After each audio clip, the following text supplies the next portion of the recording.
أعوذ بالله من الشيطان الرجيم.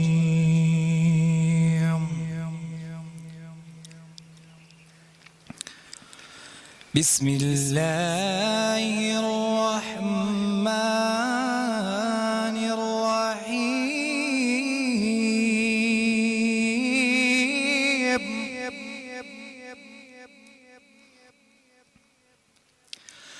وأنزلنا إليك الكتاب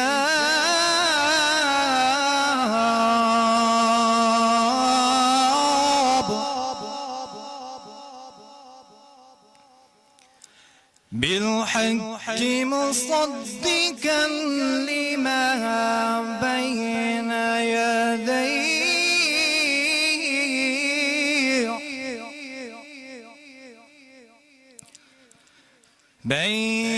يديه من الكتاب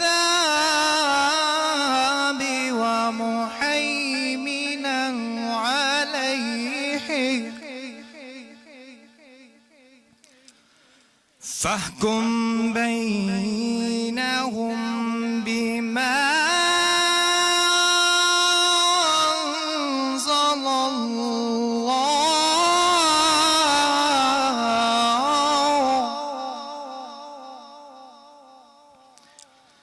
ولا تتبع أهواءهم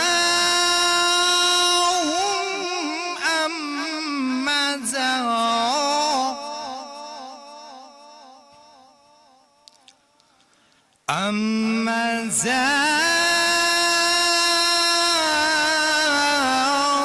من الحق لكل جعلنا منكم شرعة ومنهاجا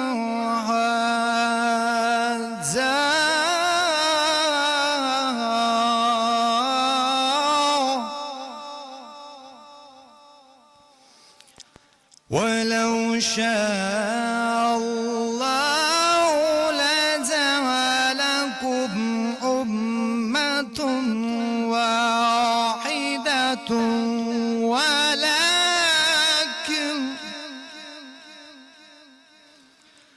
ولكن ليبلوكم فيما آتاكم فاستبقوا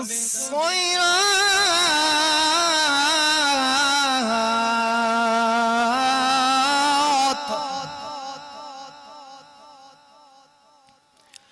إلا الله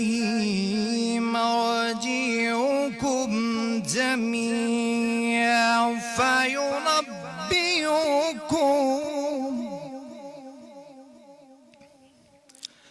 فينبئكم بما كنتم فيه تختلفون.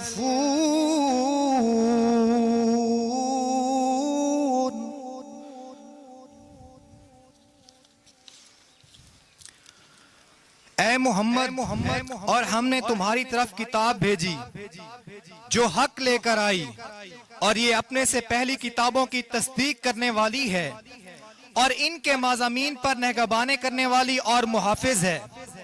लिहाजा तुम खुदा के नाजिल करदा कानून के मुताबिक लोगों का फैसला करो। जो हक तुम्हारे पास आया है इससे मुंह मोड़कर इनकी ख्वाहिशात की पैरवी ना करो। हम में तुम में से हर एक के लिए एक शरीयत और एक राह अमल मुकर्रर किया। अगरचे तुम्हारा खुदा चाहता तो तुम सबको एक उम्मत भी बना सकता था, लेकिन उसने ये इसीलिए किया कि जो कुछ उसने तुम लोगों को दिया इसमें तुम्हारी आजमाइश करे। लिहाजा भलाइयों में एक दूसरे से सबकत ले जाने की कोशिश करो।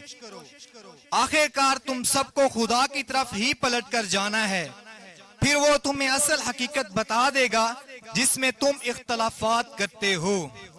आमन्तु बिल्लाहि सदक़ल्लाहुल अज़ीम।